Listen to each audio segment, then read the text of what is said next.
Welcome back, Rise Up Nation, to Rise Up in Real Estate. We've got another episode here with a very, very, very good friend of mine. I was just telling this person that she's a friend that I don't see enough. She's a difference maker. I asked her how I should introduce her, and I just decided that you can't do it. Only one way is you can do it. You just say, welcome to the show, the only, one and only, Leigh Brown. Leigh, thanks for coming on the show today. Oh, I'm so honored to be on the show, Tad. It's good to see you. And just for the record, I mean, if you and Mandy keep on having kids, no wonder we don't have time to connect. And let's just address the fact that y'all are very fertile, and that's how life goes. That's how it goes. I've told people I'm good at a couple of things, and that's one of them. So, yeah, our family, I think we've grown all we can grow. We don't, we're at 6, we're finished. But thanks for, Oh, you never say that in front of God, because he might be like, all right, buddy, let's see what we got here. yeah, what's his plan, right? What's his plan? I should be concerned with that. Leigh, most of the people listening probably know you, have heard of you, have followed you, have heard you speak or talk to you at some occasion, because I know you're a giver. You always give. But tell me real quickly your real estate story. I know you've got it in a nutshell. You can tell me when it started and kind of where you are today. Well, as you know, nothing for me is ever in a nutshell because I am not concise. That's one of my biggest improvement areas in my life. But I am 24 years in the business. I got my license 2 years before I got into real estate as a just in case measure because I grew up around the business. My dad got his license in 1978. So I was a backpack. I got taken to all of the open houses. I did postcards. I went to showings. I hung out with agents like every other kid of real estate, and swore I was not going to do what my daddy did because, oh, how awful. And nobody wants to be a realtor. So after college, I went to Wall Street, hated it. I sold chainsaws, loved it, but I didn't love the corporate structure.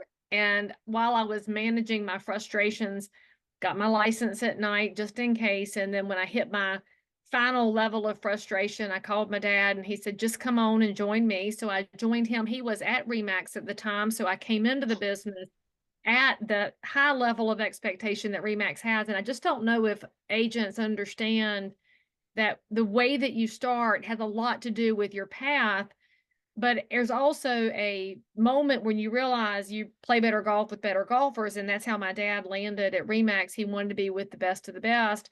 So I joined him as a buyer's agent. But my dad has a firm belief that we don't do real estate very well with the way we bring people into the business. And so I was required to live in his hip pocket for 90 days before I could even talk to a client.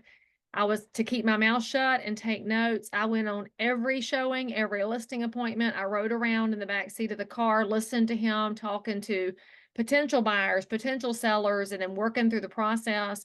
When he felt like I had enough backing to speak to someone, he allowed me to talk to my first consumer, and it's been wonderful ever since then. So I went from buyer's agent to partner with him, and then I started my own team as he started to scale back towards retirement. Of course, we bought our own franchise in 2003.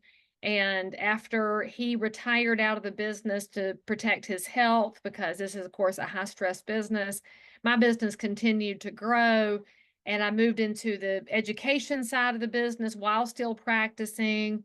Gosh, that was in, I guess, 2011 was the first time I was on a stage to be paid for that. So that's, golly, 12 years ago, 13 years ago. And today I'm an independent brokerage. I broke away from the franchise in 2020, right before COVID hit. So it was pretty good timing. And I'm so grateful because when you look at real estate, I think so many people get in because they watched HGTV and they think it's going to be like House Hunters, where you show 3 houses in 30 minutes, they pick the middle one, and there's never an inspection or a survey or appraisal, no big deal.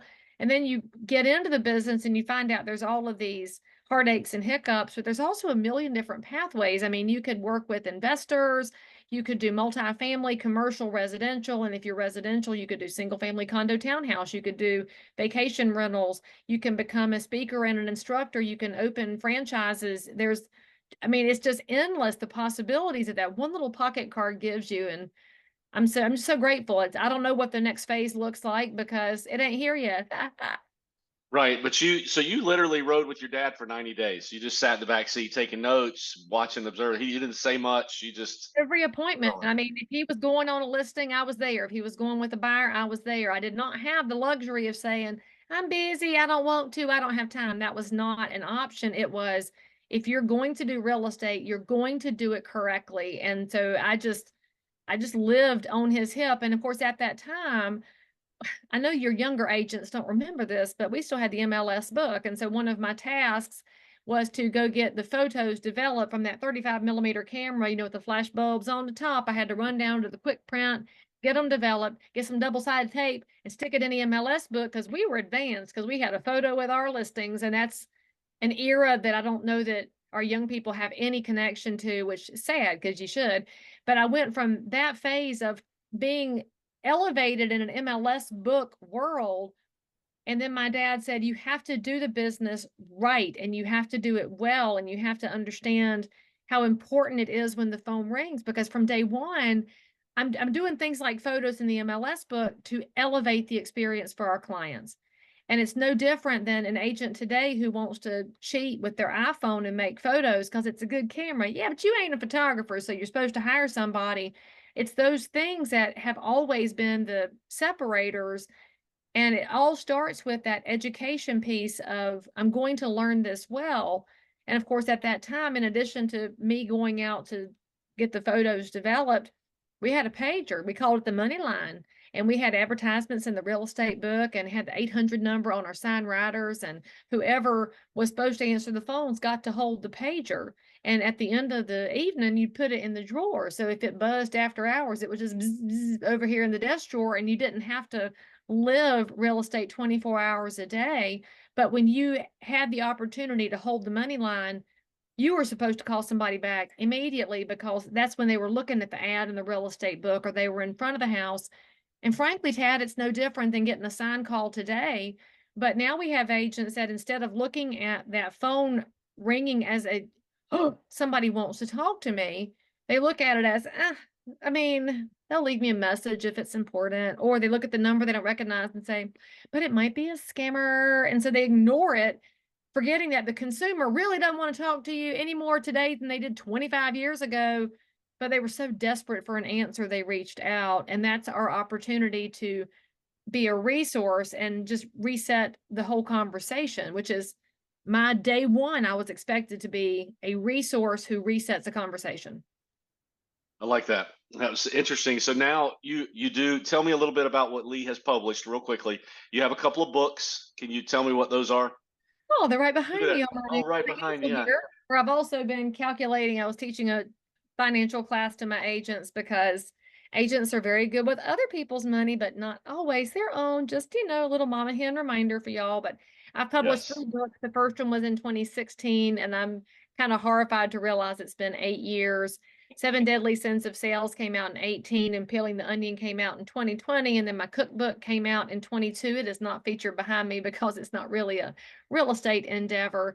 And those were just an effort to give agents something to have as a resource to go back to, because so often, I mean, if you're listening to this or watching this, you've been to a sales meeting with a great idea and you're like, that's great. And you wrote it down and you put it in the folder on your desk that is full of convention ideas and sales meeting ideas. And then you put it back down on your desk and you let it sit there. So I felt I had to put something in place that would be a constant source of renewal, because in real estate, you have to always be willing to go back to what you were doing well before the wheels fell off the bus. And it's happened to all of us, frankly. That's the whole reason I know these things. I've been at the top level of the business. I've been number one in Charlotte. That's not on my list right now. I'm not number one, not even chasing it. But when the wheels have fallen off, and not because of anybody else, it's because I lose my own discipline and consistency. And you know it. Anybody that's listening to this knows it too. When you're good, you're great. And when you suck, I'll just turn my pocket card in. Nobody loves me. I'm awful. I'm gonna get a day job. And then the phone rings and you're back to the top again. It's so exhausting. So exhausting. You're exactly right. It's so tiring. We can't even keep up with our own emotions. That is very, very true. And I have taken a couple. I'm sure everybody listening, you are in the Charlotte area of North Carolina. We're I'm coastal in South Carolina. Concord. I'm in Um, my office building right here in Concord because you should always buy real estate people, just saying. So I own the building that I'm in here in historic downtown. And of course, I am considered to be the greater Charlotte area, but the longer I've been in the business, the more my radius has shrunk. Thank you, Jesus. So that I really don't have to go much further beyond my radius by a couple of miles. And that's what happens as your brand grows and your name recognition goes. But it also means that my client base here in Concord, a lot of them look at vacation properties, resort properties, and rentals down at the coast, whether it's on the North Carolina side or the South Carolina side, because it's a lovely 3 hour drive down 218 and 74 to get down there. And that's where you also have to think about the trajectory of your real estate business and how are you cultivating the relationships that keep bringing in the deals when the market's not doing great. Because right now we still don't have enough inventory and interest rates are high and all the things agents whine about. So what are you doing to cultivate relationships that are a conduit of business to and from your market? And if you're in Myrtle Beach or North Myrtle Beach or Charleston or wherever you're serving, you know exactly where your people come from. Charleston people aren't coming from Charlotte, but they are coming from Flat Rock because there's always been a connector down 26. You also have people in Columbia that would like to think they're blue bloods, and so they'll buy anything in and around the Charleston market. And if you're in the Redneck Riviera around North Myrtle, maybe down to Surfside, the family beach, you know that your people come out of Charlotte to some extent, but primarily they're coming from Ohio. So are you doing some research on the zip codes that are import export to find your base of business? And that goes to the first thing you asked me, Tad, I mean, where I'm located. I know that Remax Southern Shores is my contact, and your agents know that I send business to the office because of the relationship of trust that we have. And it didn't happen because I picked y'all up off a damn Facebook group where you got tagged 14 times by your cronies. It comes because of time spent together in relationships, but also understanding that there is a conduit between these markets. Right. And I remember our dinner at King's Pizza. Uh, you love King's Pizza. That's a shout out to King's Pizza. Probably last time Leigh Brown ate pizza, but I know I eat Kings every time we come to the beach. That is my husband's number one stop. I'm not even allowed to go to the grocery store when we come down to the beach. We have to go straight directly to King's. Do not pass go. Do not collect $200. We eat an entire pizza because yes, we can, and we get a second one to carry back to the house, and then we go back a second time before we come back here. that's awesome. So you still doing some speaking now, Leigh, or instructing? I don't know your day-to-day schedule anymore. I know you're actively in politics. Talk to me about all of that. How much teaching, speaking are you doing? We've heard you on our Professionalism Matters classes down here in our association. We appreciate that. That's good because Coastal Carolina has one of the best education directors on the planet with Kathleen Penson. And of course, Laura Crowther is an amazing CEO for the organization. So shout out to the work they do to elevate the everyday members' experience in the business. And I don't know that y'all realize this, that there are very few associations out there that provide anything beyond the typical CE offerings. You've got an association that's allowing you to think about profitability and professionalism in a way that puts more money in your pocket. That is so unique and special. But I do a lot of classes still, not as many as I did 2 and 3 years ago, because I spent last year as president of the North Carolina Realtors. And so I spent the bulk of my time in that volunteer capacity, helping members figure out what it means to be part of these trade associations and just going out hearing from the everyday member. So I've got a lot of classes that I'm building right now based on all those visits. And this year, of course, I'm currently running for Congress. And if I win, that will open up a whole different pathway for me to be a voice for real estate in the halls of Congress, which we do not have currently. And of course, we know the regulators want to change our business right now, immediately, and basically knock all of us out. And I'm not in favor of that mindset. So I think I can go fix that. But if I am not elected, I mean, I'll be teaching more classes based on what I've learned doing politics. It's always about the things that you do. What are you learning from it every day? And do you write it down so you don't forget? Because I got notebooks all over the place. I mean, there's like 4 on my desk right now where I'm writing down what I pick up along the way so that I can pour it back out into my clients. Maybe I'm going to change my production when it comes to my listing presentation or the buyer consult, or maybe I'm going to ask different things of my lender partners. I'm going to give my agents some tools to go out and serve the community differently. And I mean, every one of us should look at life that way. We get so blinders in though, especially when you have half a dozen listings and all you can do is service those half a dozen listings. You don't see or hear anything else. Then they sell. And then you look around and say, I gotta start over again. I don't ever want to start over again. I'm medium aged and too old to keep starting over. So where did you get this big picture passion? Like, did you get that from sitting in the back seat with your dad? Did you get it from mom and dad? Did you get it from your years of learning over the years? Like, you're just such a big picture person and yet so relational at the same time. That's unique, I think. Where did that come from? I don't know. I guess it just came from the Lord since I'm covered in the blood of Jesus Christ, and I know my spiritual gifts. And we talk a lot in real estate about our personality numbers, Yeah. like the Yeah. ISCs or the Myers Briggs, and we do all those evaluators. And frankly, not enough of us do a spiritual gifts assessment. And I've done one of those through my church. We do a lot of work to help our members understand how they're created so they can give back in the right way. And I wish real estate agents, well, first of all, would know the Lord, and second of all, would know to lean into the way you're created. And it's beyond the personality thing. So my spiritual gifts, one of them is encouragement. And I think that anybody who knows me knows I live to go cheer for people and help pull them into a place where they can see their own talents. And then my second spiritual gift is prophecy, which is a very painful gift sometimes, but I can see around corners, and it's a gift from the Lord. And when you start looking at it that way, you say, okay, so that's what I've been given. Now what am I going to do with it? Well, I've always been the person who could see what was coming.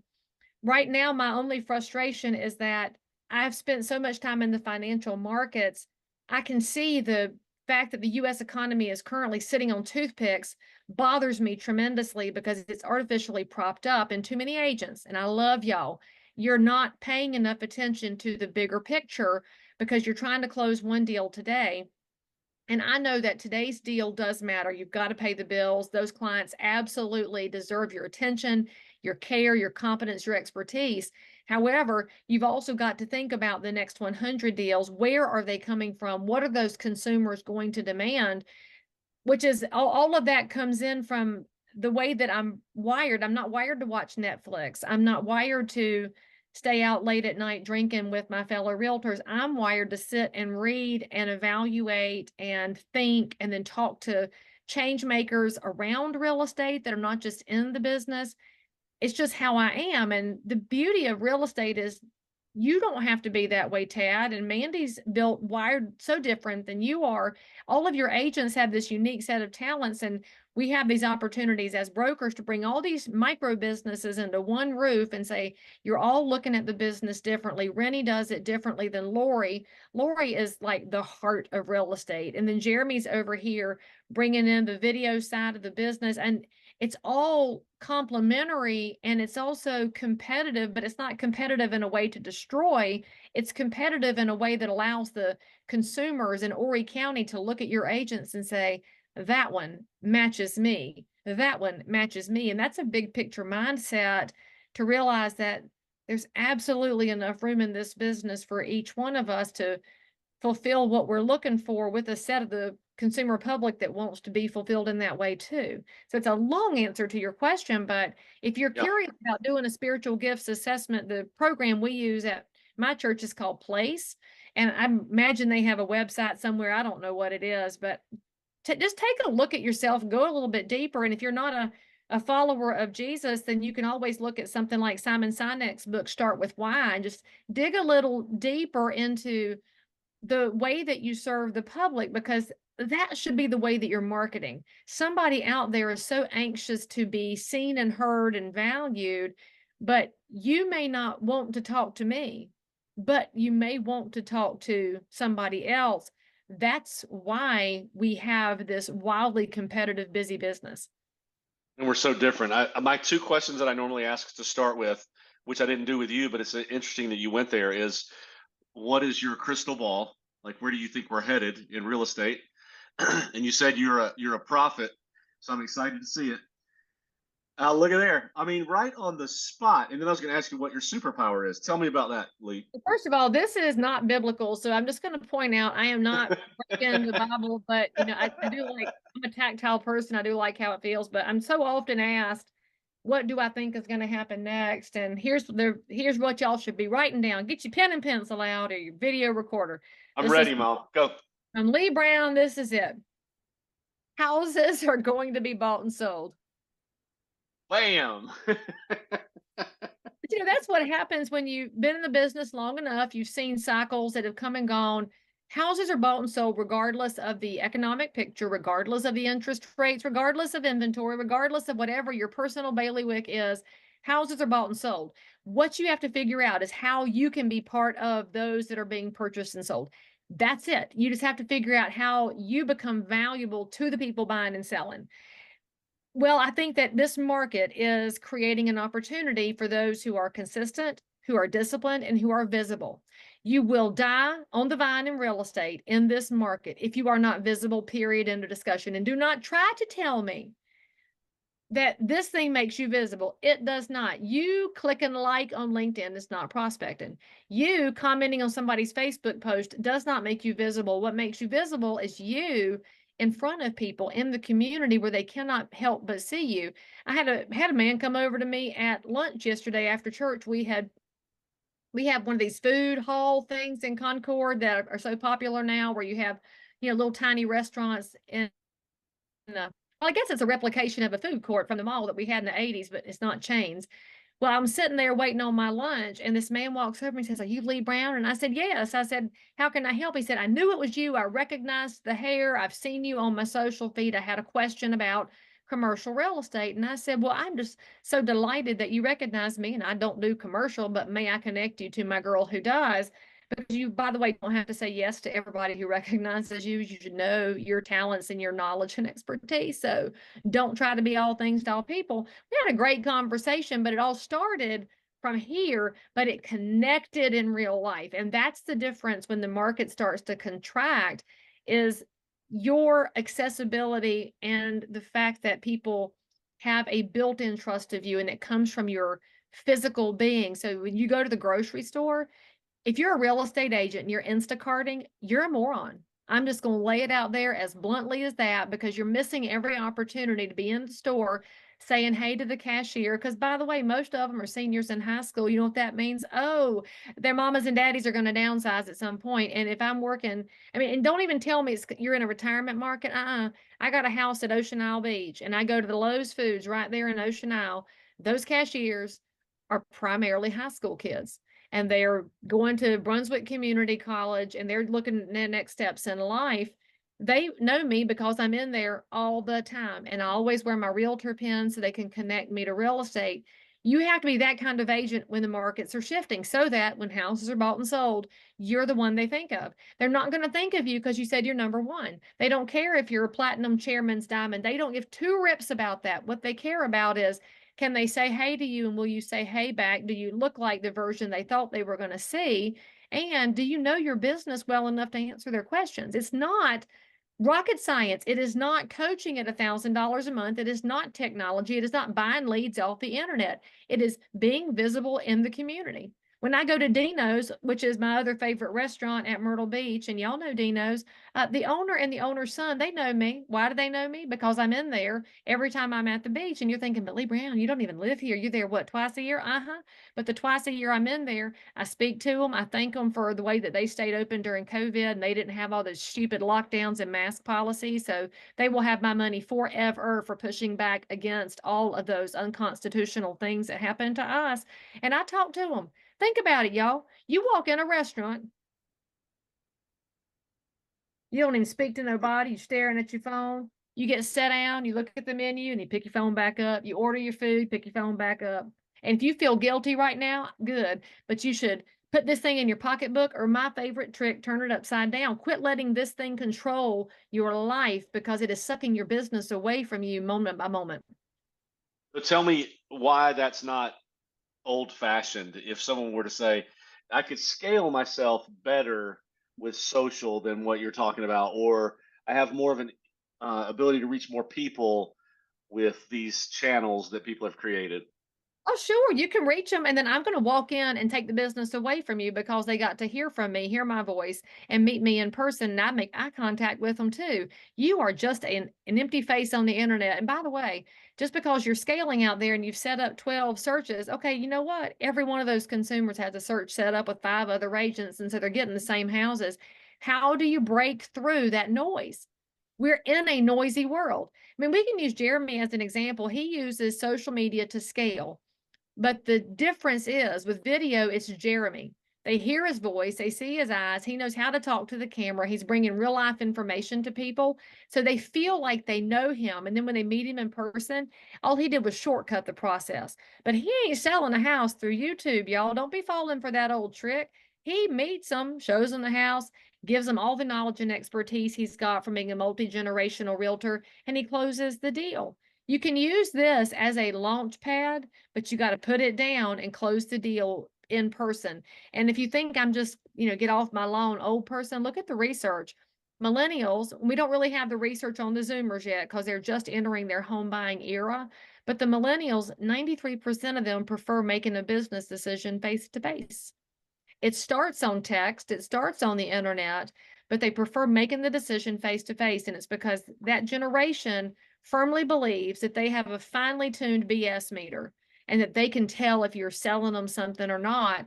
Well, they can't tell that over the internet. They can tell it when they meet you in person. So shortcut it. When you go get gas, don't pay at the pump. Go inside and talk to the owner because usually the person at the register is the owner or the owner is nearby. Say hello. It's, I know it's crazy, but we're in a world that is starved for connection.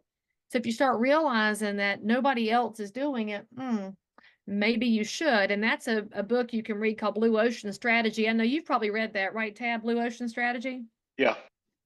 It's so good. It's worth breaking back out again. I know you said I had to have a book. It's not in my office because it's on my shelf. I should probably bust it out again, but you start realizing you got to do the things nobody else is doing. And so if everybody is making TikToks, well, first of all, I don't understand that, but let's just use something I use. Everybody's making a Facebook post, just listed, just sold, open house. Nobody cares. But if you put a post up like I did 3 weeks ago when we had a flash flood in the backyard and the chicken coop got taken out because we had 4 feet of water in the yard instantly and we lost 20 of our birds. Well, that's got 161,000 views on Instagram because it connects to people. The emotion breaks in. If I make a market post, I'm getting 1,000 likes. All right, that's cool because it's 2 different audiences.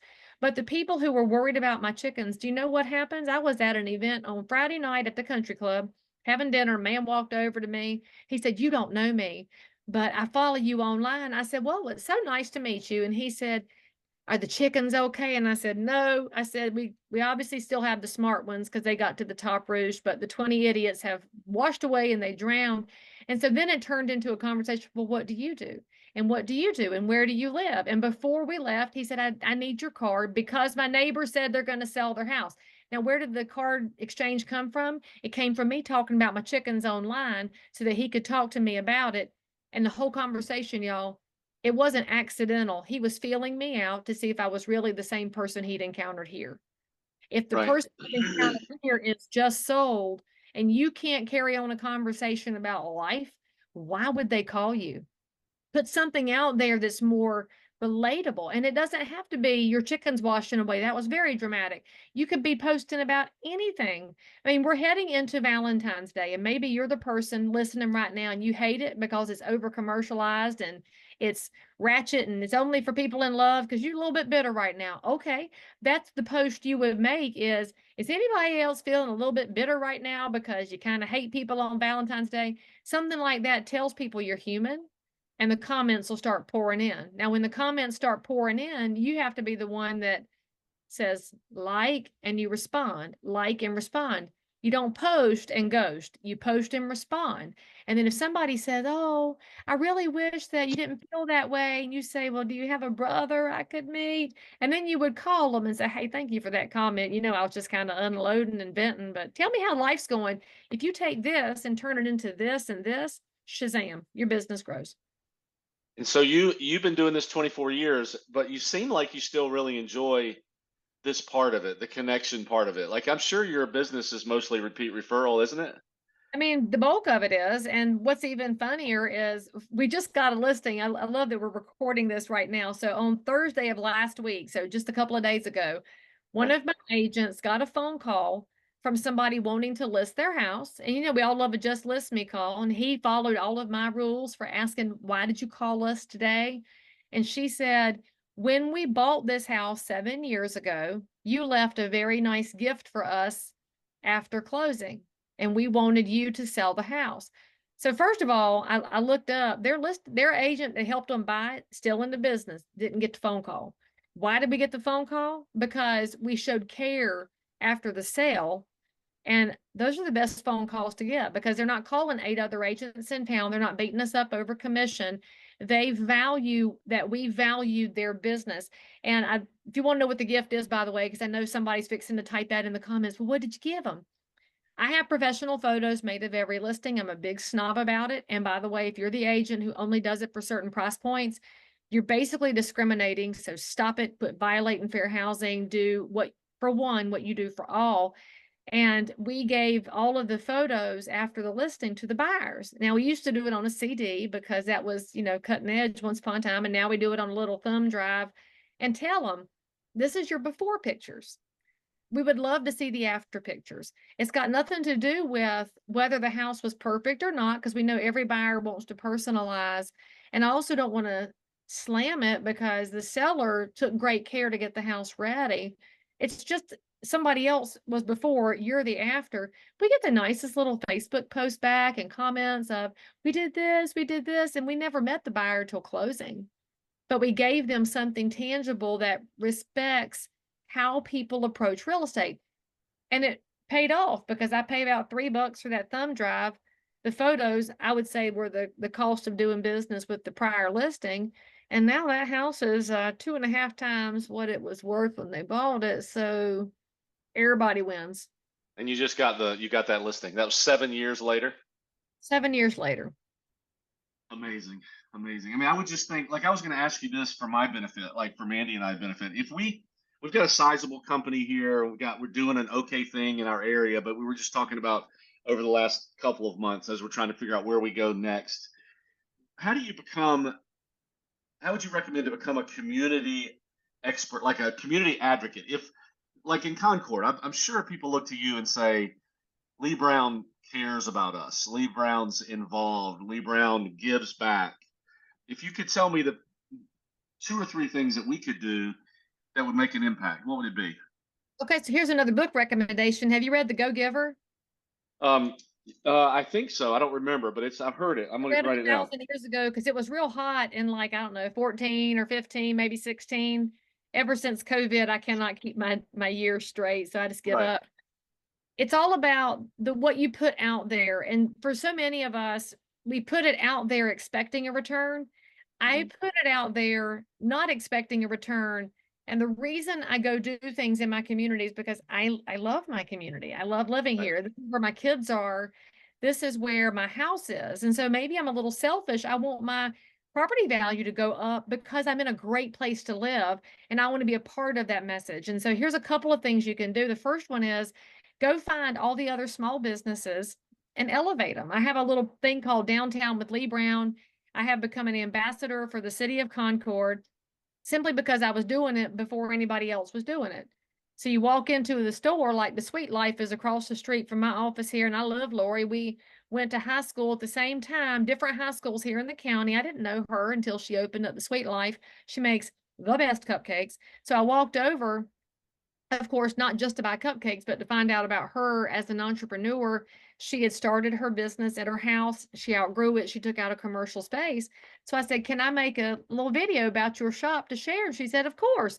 Most business owners are completely allergic to video. They don't want to be in it. And so it's just you talking about them. And so my series, it runs on Saturdays, and any of y'all go find them, make your own version, copy it, talk about the shop. Here's their hours, here's their location, here's what they offer. And then I always have a little message in there that says, why do you support big chain things when you could be spending your dollars with a neighbor? I mean, you think about it, y'all. We, in real estate, we talk about the communities that we live in. We talk about supporting local restaurants and local business. And then we get on Amazon and buy things we don't need from companies that don't give two rips whether our community's better or not. I want my local businesses to thrive. And it makes my business thrive when they do well. Well, I just started going into businesses. We've been doing this for, I guess, well, 2019 was when I started. I started it before COVID. So I started it back then. And anytime a new business crops up, I'm messaging on Instagram. I've got actually one of my little businesses in my stories today because she opens up on February 24th. And she was running an Etsy business that has grown to where she wants a retail space. And every time I share her post, she's grateful because I have a large audience. Well, it's not about me, it's about her, which is good for the community. So you've got to get out of that space that real estate agents get into of, well, how many deals did I get from it? Stop it. The deals will come if you take care of things the right way. That's one of those things my dad said on day one, do people right, the money will find you. And the transactions work the same way. And so I've made a point of this. And I will tell you that I have talked to other real estate agents that are in this area, and I'm willing to promote them when they sell my listings and they are the listing agent when I've got the buyer. I want to make them look good too, because we're also not silos in the business. That builds you up as a community voice. Now, here's the controversial thing you should be doing and doing it right now. South Carolina's primary is coming up here in just a couple of weeks. Real estate agents need to be talking about politics. Now, before you turn off this podcast, just settle down for a second. We're not talking about the presidential race. That is not the politics that applies to your real estate business. But you know what does apply? County commission, city council, school board. Those races that most people don't pay attention to are ridiculously impactful on real estate. And you can just look around at the short-term rental situation in South Carolina at the coast and how the Airbnb rules are different in every single community. You look at Folly Beach is setting a certain number of permits. You look at Myrtle Beach is trying to figure out what to do because there's a clash between the hoteliers and the short-term rental people. Well, I'm a property rights person. If somebody owns it, they should have the right to do short-term rentals. But does the consumer have the right to know it doesn't have bed bugs? Well, yeah. So you have to figure out how to walk these tightropes, and we're the only ones that get it. You can't expect your elected officials to understand it if they don't have any expertise in real estate. So we have this opportunity to interview candidates. And when my local realtor board doesn't do it, Leigh Brown does it. One of the biggest videos I've ever done, Tad, I interviewed all the school board candidates because in 2020, those jerks shut down our schools. They put our kids into a hole they may never crawl out of. And I really don't care how you vote and who you are. Our kids got the short end of the stick during COVID, and there will be hell to pay for it one day because the way my teenagers have been punished for political gain is, I will not ever stop being mad about that. But I blamed my school board because they shut the schools down. Their argument was, but if we don't close down, we lose the federal money. And I'm thinking, as a taxpayer, well, then let the damn federal money go and do the job for the kids. So we had a school board situation. We had like 9 candidates. And how many of you know your school board candidates? You don't. Like 4 of you do. Rest of y'all, you're like, and you think it's not important because you don't have kids in the school or yours are grown. Y'all, that's our future workers. That's our economy. That's your future buyers and sellers. Do you want them to stay in your county? All right, let's educate them, build the jobs, build the community. So I invited all the candidates to a live stream on Zoom. I took the questions from my mom text thread, so I did not make up my own questions. I was a moderator, and anybody can do this. If you don't like politics, you don't have to be the politician. Be the moderator. Say, I'm taking questions. And say, all right, here's one from a mom. She says, blah, blah, blah, blah, blah. And then let the candidates answer it. I had 7,000 people on that live stream because of course, the time we were in, but they were so hungry for the information. And I did not take a stance, but the number of people who thanked me after that, and they still thank me for it, they didn't have access to the information until I used my platform to give it to them. And it wasn't for me, it was for the good of our kids, the good of our community. And the rewards have continued to pile back in. I still get business from that school board live stream in 2020. And when I show up at the school board to speak, people listen because they know I'm bringing in a viewpoint that is for the good of the community, as well as my own very selfish desire for my kids to have a great future. So Yeah. Sounds controversial, but if you would realize that the way realtors do politics is not an R versus a D thing, it's a policy thing. It's how do we create good policies? And in real estate, I can't drive this home enough. Each one of y'all knows that one house is affected by its school zone. It is affected by its property taxes. It is affected by the ability for it to be able to be a short-term rental. It is affected by the development that happens around it. It is affected by the roads. All of those things pile up on that one house, and then they call you and they want you to sell it. You need to know all those layers because it impacts the price of that house. Somebody wants to buy it. You know all those layers because you know it impacts the price of that house, and that's why comps matter from this neighborhood to two neighborhoods away because of all those factors that are overlaid onto the comps from the MLS. If we don't elect people who listen to us when we see the cumulative effects, then shame on us for not being at the table. It's interesting as I hear you talking. I knew this about you, but you reminded me today. It is not about the sale. It's totally about your impact in the community because you love it, and you would do it even if you weren't in real estate. I You would do always it. do this. Like I walk into a business, I'm like, You this just can't is help what it. I do. Let me make a little video and show you on my social channels. And if I were a influencer type that had thousands, well, I do have thousands. If I had millions of followers, I'd still want to showcase my local businesses because I want to shop there. I want to be able to go to Preston Porter and have a cup of coffee that Emily makes $1 off of because she lives here and I love her. And so I want her shop to survive, which is why you will not find me in Starbucks. Why would I give an angry, nasty corporation that frankly is against my values? Why would I give them my money when I can give it to Emily? And I don't really know how she votes, but she lives here, so she wins over Starbucks all day long.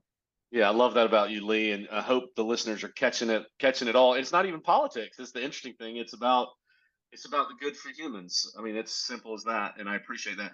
Two quick things before I let you go. Did you have a book that in mind that you wanted to recommend, or you gave me some good ones? Anything else you want to add that's been influential for you? Well, because you have a lot of teams in your business and you have a lot of agents who are Mm-hmm. wanting to level up, but they're stuck at a plateau and they want to blame everybody but themselves. Think I don't know.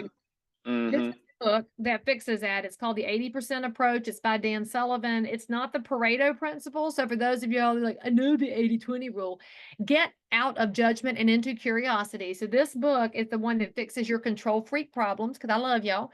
When you get trapped at $8 million in production and you can't seem to get to 10 or 12, it's because you're a control freak and you've developed a system that works and you think nobody else can execute it as well as you do. And then you'd say, well, by the time I teach somebody else how to do it, I could have done it myself. All of those are the excuses of you maxing out your own business. This book will teach you how to get out of your own way, which is going to be the game changer for agents in 2024, Tad, because you and I both know after being through different market cycles, this is the opportunity to grow your market share because so many of your competitors are going to be afraid. They're just going to be staring at the markets instead of participating. They've forgotten to prospect because they've forgotten how. They make all the excuses. And so if you will treat your business like an entrepreneur, because Dan Sullivan has coached more entrepreneurs than anybody else on the planet. I've taken his coaching program. It's wildly expensive, but it's worth it. But you got to get out of your own way. This book, and by the way, look how realtor friendly that is. It's so Yeah. short, pictures in it. And it's available on Amazon for probably, I don't know, $12, $15, worth every penny. And I can't stress it enough. And by the way, if you're somebody who's earlier in your career and you're thinking, man, Leigh Brown, I'm just trying to get to 2 million. Well, if you would get out of your way sooner, you could be better than those of us that had to learn it late. And we left a lot of money behind because we didn't treat our business like a scalable growth business early enough. We waited until we were busy. Don't wait until you're busy to get organized. Get organized now. Love it. And tell me, last question. The name of the podcast, Rise Up in Real Estate. Is there, because you guys are, I don't interview average people. You're only extraordinary people. Is there something that you do every single day? And I have a feeling I might know the answer, that helps you be not ordinary, because you're clearly not. I mean, I appreciate so much your passion for just the good of the human race. I think that's the easiest way for me to put it. I mean, you're just a light in your community, or you're a light to all your followers. but what is it that you do on a daily basis to keep you focused and on track, if there is something? I mean, I decide to be focused every day. It's an active decision. It's not a passive thing. Oh, Leigh Brown can do it and I can't. No, I decide. I don't want to get up in the morning, but I do. I could hit the snooze, but I don't, because I have decided that I need my day to start with a run. I need my day to start with devotion. And so I am exercising before daylight. I am with the Lord before I touch social media. And frankly, then I have a whole pot of coffee. And by that time, I'm ready to look at the socials because I'm filled up. And I'm not unique. There's a lot of people that start their day that way. And if you ever wonder why some people seem to have their act together and they seem happier, they seem more joyful, it's probably because they started their day filled up instead of on empty. And I love y'all, but in real estate, y'all are the ones that say you'll exercise sometime and then it never happens because you're exhausted, because this business is a drain. You are emotionally drained dealing with people. I get it. And then you say, you'd like to get more active in your faith life, but you're too busy, because those moments never come. You've got to reorder things in the way that's going to give you a different outcome. I want an outcome where I don't want to be sluggish. I didn't like being overweight when I was overweight. And so I had to change it. I want to be close to God. I am a much better person and I can live a better life if I hang out with Him on purpose every day and not just wait for Sunday to roll around, because that's what I want from my future. So you have to decide what you want for your future. And if you decide you want to sell more houses, well, then fill yourself up with something before you start dealing with the public, because otherwise that first person you talk to that cusses you out, lies to you, or decides to use their brother-in-law because he just got his license 5 minutes ago, if you run into all that while you're on empty, you're going to throw your hands up and say, well, screw it. I don't like people. People are liars and people suck. I don't look at life like people are liars and that they suck. I look at it as, I didn't ask enough questions. Were they ready for me? Did I give them enough information? Do I understand the place that they're in? And so you can actually give more grace when you acknowledge that you've already received it. So that's not my biggest advice, is just reorder it. And by the way, it doesn't have to be on January 1st. This is not some New Year's thing. This is right now. Listening to this, you might be thinking, you know what, Leigh Brown, I'm ready. I'm going to do it. All right, good. Do it. And then tell somebody. I mean, I have accountability partners in my life. I have prayer partners in my life. You need those in your life too. And maybe you find it inside this company. There might be somebody who would hold you up, and there might not be. It might be in your past client base. It might be somebody you met at pickleball. I mean, but find that person and say, can I reach out to you just to say that I checked something off my list? They're going to say yes. And then if you have to message them at 8 a.m. and say, all right, I checked off my workout, they're probably going to write back and say, good job. That's what it takes for most of us, is just to not be alone in life. So long answer, Yeah. as usual. No, I could stay on here for 2 hours. I usually write notes because I want to put it in the show notes, but I wrote notes for myself and Mandy today. It's been a joy. It's been a joy talking to you. I wish you nothing but success, but I don't expect anything else. I can't wait till you win the election. Take all your great ideas right up there and clean it up, Leigh Brown. Clean it up. You've been an honor to have on the show. Thank you for your time. I really appreciate it. Well, thank you for having me. And by the way, y'all, if you enjoyed this content, you have an obligation to share this with your realtor besties on your little text thread, because I know all y'all have 3 realtor besties. You should say, listen to Tad's podcast with Leigh Brown. You should totally follow me on socials and copy my content, make your own version of it, but figure out how to surround yourself in this real estate space with good people with good intentions who will help you elevate your business game. And if you're jealous that I gave a shout out to Jeremy, Lori, and Rennie, well, then you should be active in relationship too. Then you might get a shout out, but that's what you got to do, is help Tad and Mandy build this company to be the best version possible of brokerage, because you're part of that story too. 100%. Thank you, Leigh Brown. Have a great afternoon. Good to see you. Give my love to Mandy, all the kids. Oh, I will. Thank you, Leigh. See you soon.